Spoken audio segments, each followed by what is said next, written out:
Hi guys, right, got a nice little project for you, a nice beginner's project, easy to do. I put a thing out on a community post a while back, inviting people to ask me what to make, and I made something the other week off that, but there was just another project on there that I really wanted to do, and it was a side sofa table. Now, I've seen some variations of these, and I just wanted to put my own little spin on it.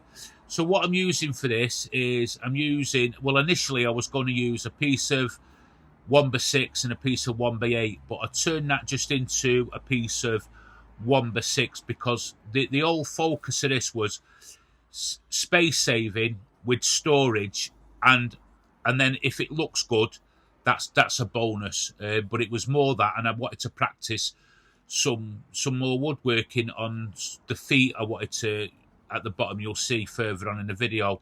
So I'm just going on with a sketch. Now, like I say, I have seen variations of like these sofa tables, and they just, I don't know, none of them just seem to sort of like hit the mark. Like they don't sort of, I think they're just too one-dimensional, if that makes sense. So I just wanted to add a little bit of something to it. I always think if I can add a couple of bits of function to what I'm making, that's better.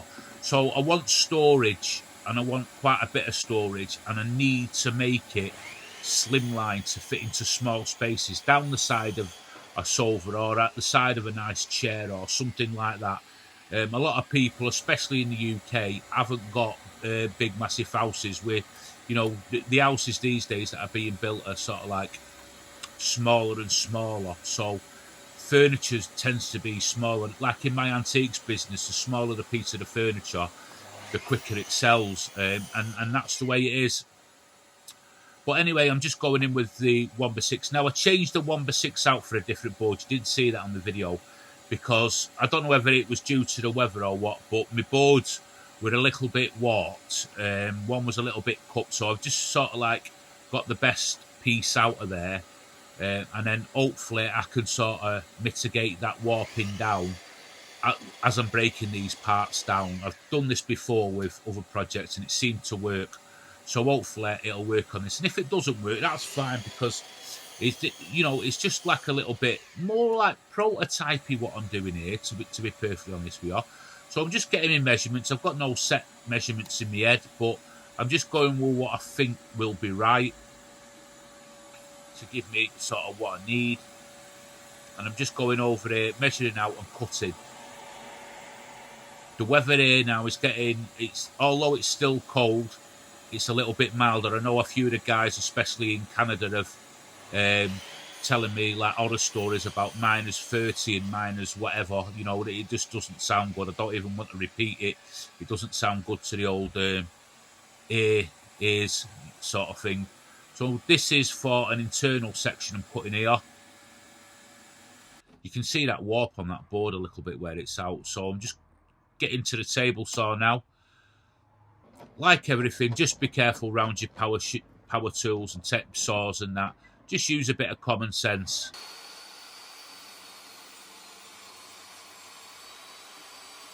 Just go in. I've got some push blocks for sale again on my website if anybody wants one. This one's stained. I leave them unstained. You can do what you want with them, but they're all there. No screws or whatever I put in them. And I'm just tidying the end of that up. So them pieces there.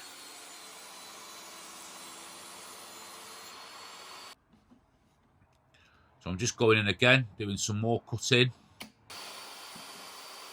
I'm just ripping this board down.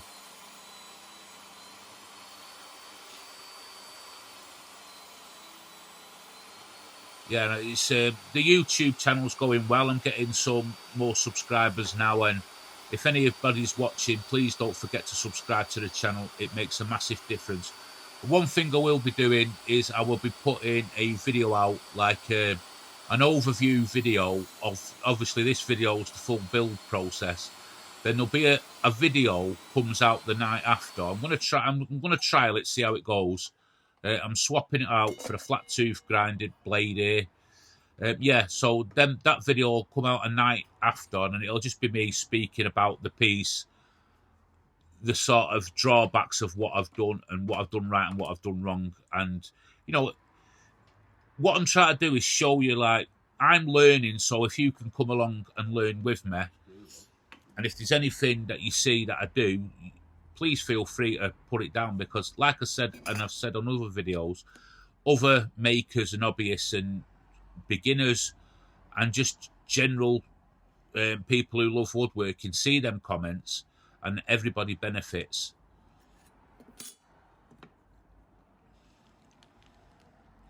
So just marking out, I'm taking my time here. One thing I have learned is just take my time. I had some of these fancy setup blocks I've not used since I've got them. This is the first time I've used them. Thought I'll get them out. I had a tidy up dinner, as you've seen in my sort of last video, so I sort of found some stuff that I've not used. I thought I'd use them. Seem to work well. Just going in with a bit of double-sided tape here, just to put these two boards together.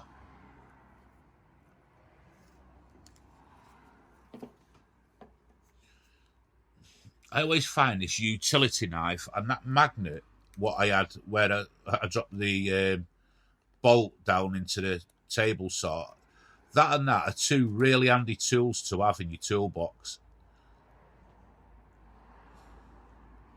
The knife, I'm always use the knife. And that double-sided tape, it's really good quality stuff. I will put some links down into the description. Anything I find that's good quality, I will put links down in the description. If you see me using something and you don't see a link, it's generally because I'm not going to recommend it, because it's unfair. I've watched videos in the past and people are recommending stuff and they turn out to be garbage, and I think it's a bit distasteful. So anything you see me in the links, what I put down there, it'll be because I've used it and I find it okay. I'm just going in like sort of nice and slow with this cut here. Just cut an angle.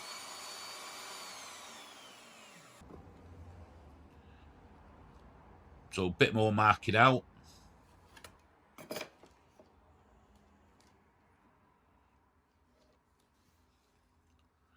And tell the arthritis is bad the way I'm holding the pencil there.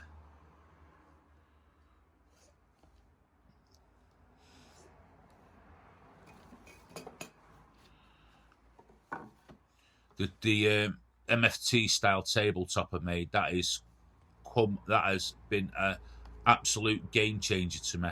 You can see it there just to the side of me. When I'm sanding, I mean, I'm sat down here at the moment, so it's not too bad, but when I'm stood up, I'm not getting any of that backache or anything. It has made a difference. So if you find yourself always sort of, you know, bending over all the time and getting backache, try one of them MFT style tabletops I built. You know, they are good, and not a lot of money to make. It's just that the money is in all the bits you buy for the top. I'm just going in with a drill press here. I think these holes I'm putting here are, off the top of my head, I can't remember now, I think they were 20 mil, or maybe 22 or something like that. Sound about there, but it's open to interpretation. You don't have to go off my sizing.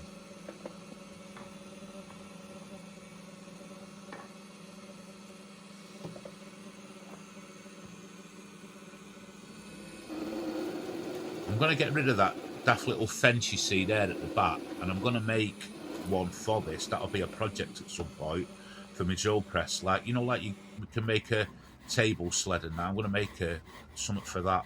So there was a few flaws in the wood, and I thought I'll use this rasp. It takes, and now I've got the vise, I've got some work holding, so I can make use of that now.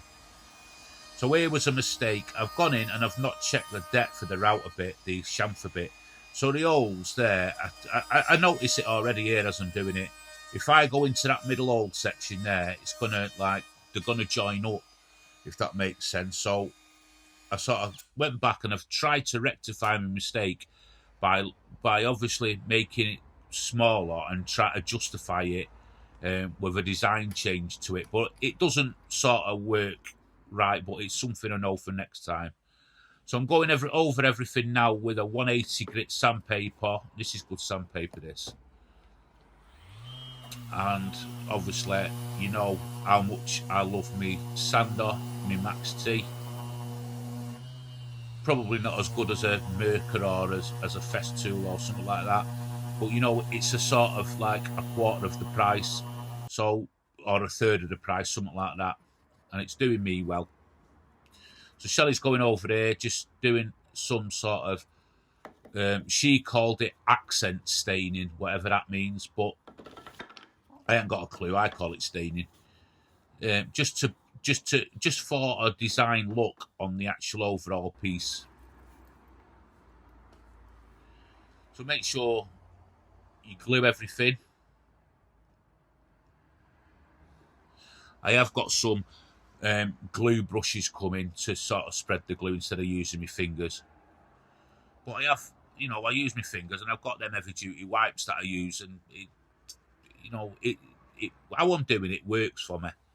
I know I get people saying don't use your fingers and that, but you know, yeah, I get that. So just making sure everything's square. Now, here's where I encountered a problem because of the warping on the boards. I thought I would have got it out, you know, you wouldn't have noticed it too much, but you sort of did when I put the boards together. I got everything nice and square, but the boards were just out. But I got it down with some sanding in the end, just to tidy everything up.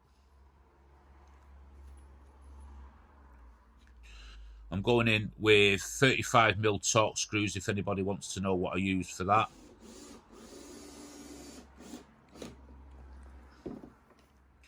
I don't know if you can see it there, but there's just a slight warp on the boards.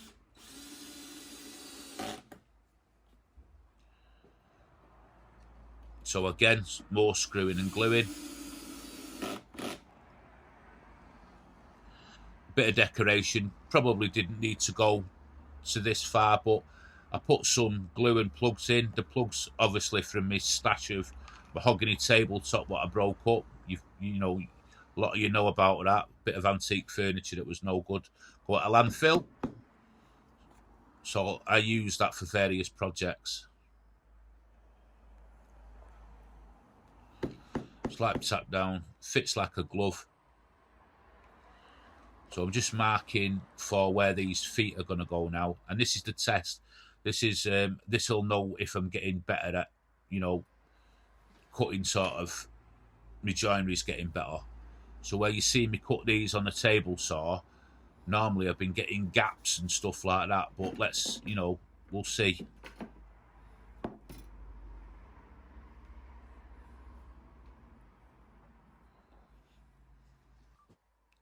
Bit of glue there. I know there's stain on there, but I am going to screw it down as well. So they fit nicely. They fit tight enough. I'm still not 100% happy, but it's good enough. You know, it's good enough. Just lining it up, making sure everything's nice and neat. And this sort of design foot gives it really loads of stability. And, you know, I'm trying to make it look good at the same time. So I'm going over everything now with a 120 grit, and the bits I can't get in, I just go over with an hand sand, which you won't see on the video, but just the bulk of it, I'm just going over with a 240.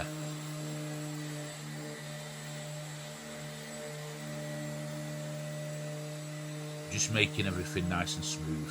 Getting, if there's any sort of straggly bits, I just want this, when you touch it, it feels nice. It's amazing what you can do with paint, you know, if you put your mind to it. So Shelley's going over here now with some hard wax oil. It has 2 coats in the end. You can see where it's making that sort of pine pop, and it's not turning it that, you know, that nasty, horrible, orangey looking stuff you can get. It's not like that. So this is the next day now, and it's not all dried up, and I'm just going over it with a paper bag just to make it nice, even smoother. And let me tell you, that is silky smooth. It's absolutely amazing. You won't think it were pine the way how smooth that's come out. Really happy with that. So here's its finished, a nice side sofa table. It'll fit down the side of a chair sofa for a small space. It's probably all different uses for this. You could probably use them at the side of a bedside. So Shelley's put some books in there. There's loads of storage. My signature freeholds that sort of went a bit wrong this time, but you can use them as handles to move it about. It's lightweight as well. It's not too heavy. It's not heavy at all. And yeah, let me know in the comments what you think. The feet make it pop. The plugs make it pop. You can see a bit of staining on the wood there. I couldn't get that out. That was when I was cutting it. I weren't going to waste the wood. So I just thought I'd just go with it. But anyway, thanks for watching.